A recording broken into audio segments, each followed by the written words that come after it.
Bonjour à toutes et à tous, nous sommes le mardi 30 avril 2013. Les principaux indices américains ont progressé après des ventes de logements en cours plus forts que prévu, montrant que le marché de l'immobilier se rétablit.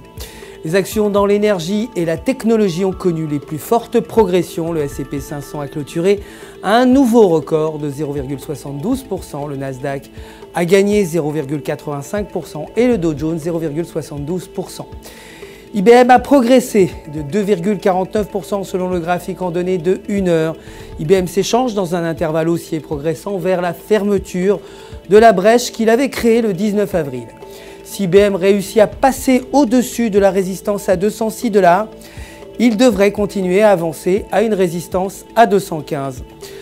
Le dollar s'est déprécié face aux devises principales alors que l'appétit pour le risque des investisseurs augmente, suivant un chiffre meilleur que prévu des ventes des logements neufs et la formation du nouveau gouvernement italien qui a diminué les incertitudes en Europe. Aujourd'hui, l'indice de confiance des consommateurs est attendu à 60,8 contre 59,7 précédemment. Le PMI Chicago est attendu à 52,5 contre 52,4 auparavant. L'or et le pétrole brut se sont légèrement renforcés, suivant les données encourageantes aux États-Unis et la solution politique en Italie. Les prix du pétrole ont augmenté suite à la divergence négative qui est apparue sur le graphique en données de 4 heures.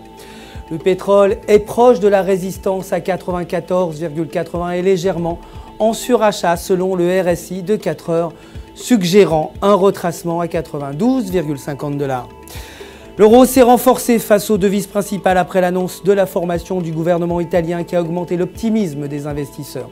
La paire euro-US dollar continue à s'échanger dans un intervalle entre 1,30 du niveau de support et 1,31 du niveau de résistance et se situe près de la partie supérieure de l'intervalle.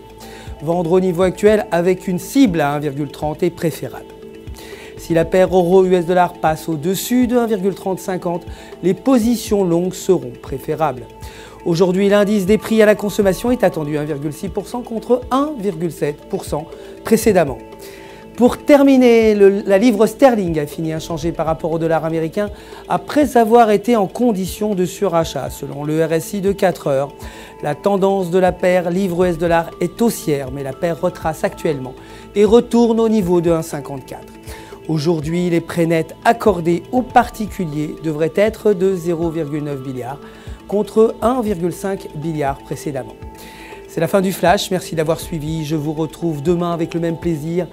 D'ici là, ne zappez pas, restez avec nous sur UFX, www.ufxmarkets.com/fr pour tous vos besoins de trading. Votre conseiller personnel répondra à toutes vos questions. Le centre d'assistance au trading du FX se joint à moi pour vous souhaiter une excellente journée de trading.